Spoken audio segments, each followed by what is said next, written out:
Well, we are starting things off with some breaking news here on Up with KREM. Former Washington State and current Mississippi State head football coach Mike Leach has died at the age of 61. Mississippi State University announcing his death within the last hour, confirming that Leach died following complications from a heart condition. So here's what we know. Leach, of course, was the head coach at Washington State from 2012 to 2019, where he led the program to 55 wins in his tenure. And that included the historic 2018 season with quarterback Gardner Minshew that saw Pullman's first college game day and Alamo Bowl victory. In 21 years as head coach, Leach amassed 158 wins with 14 seasons of his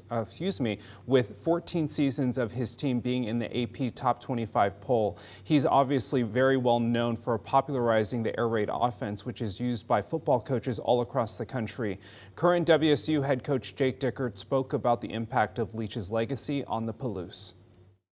I know Coach Leach means a lot to a lot of people in this building and a lot of Cougs everywhere. And, right now we're with heavy hearts, I'm praying for a recovery and, praying for his health and his family and all of his loved ones. And, I think as a coach, your impact, in times like this when there's so many people that are pulling for you. There's so many people that his reach has touched. Well, Coach Dickert tweeted out this morning his condolences to Leach's family less than an hour ago, saying, quote, "Did not know Coach Leach personally, but know his impact goes way beyond football, up to his family, friends, and everyone that feels his loss today. Forever a Coug."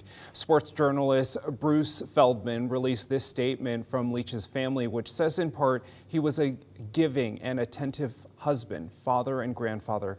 We are supported and uplifted by the outpouring of love and prayers. Thank you for sharing in the joy of our husband and father's life. And SEC Commissioner Greg Sankey releasing this statement saying the life of Mike Leach touched thousands upon thousands of people throughout his coaching, leadership, teaching, and insightful commentary. His innovative approach to the game contributed to the evolution of college football. Well, Leach is survived by his wife Sharon, children Cody, Kim, Kirsten, and Janine, as well as 3 grandchildren. We will have more on Coach Leach's legacy coming up in our next half hour of Up with KREM.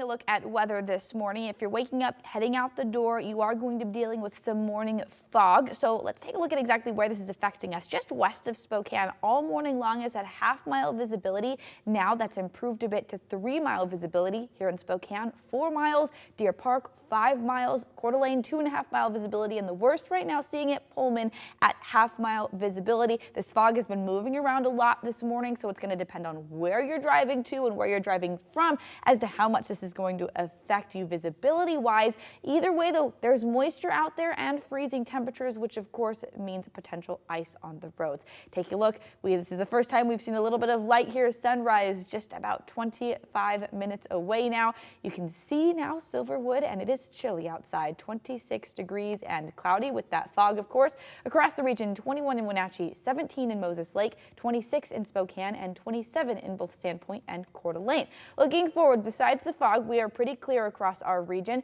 We stay clear except for a little bit of snow shower this night, tonight into tomorrow morning.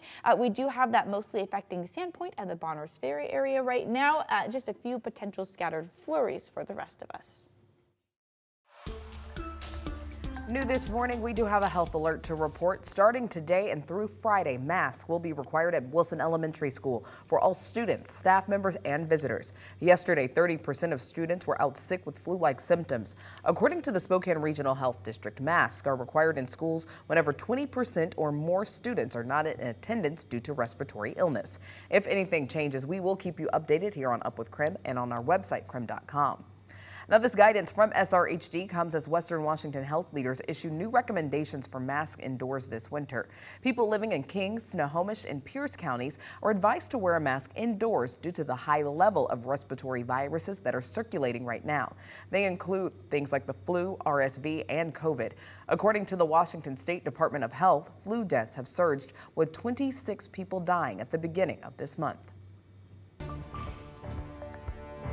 Today marks 1 month since 4 University of Idaho students were murdered inside a home near the school's campus. Investigators say that they fielded thousands of tips, but they still do not have a suspect. Those tips have led them on the hunt for a white Hyundai Elantra like this one on your screen right now. Police believe that a car like this one was in the vicinity at the time of the murders. But with no named suspect, Moscow police want the public to know they're not able to share everything that they know about this case. We do have a lot of information, and we are specifically keeping that information safe. We're not releasing specific details because we do not want to compromise this investigation. Moscow police say they spent this past weekend sorting through tips and prioritizing them. They also re-interviewed some people to clarify information as they try to learn more about the case.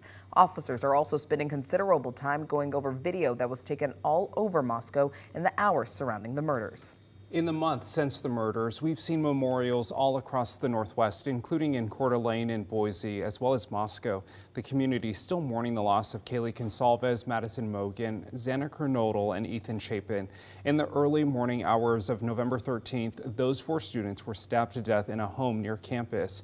Classes at the university were canceled the following day as the investigation started, but more questions are being raised 1 month later as family members and students continue to pray for justice.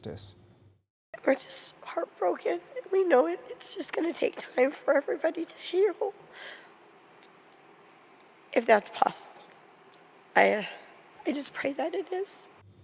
Well, this is still, of course, an active investigation, and police have not arrested or named any suspects. If you have any information that could help the case, contact the Moscow Police tip line at 208-883-7180. You can also send an email address to the email there on your screen.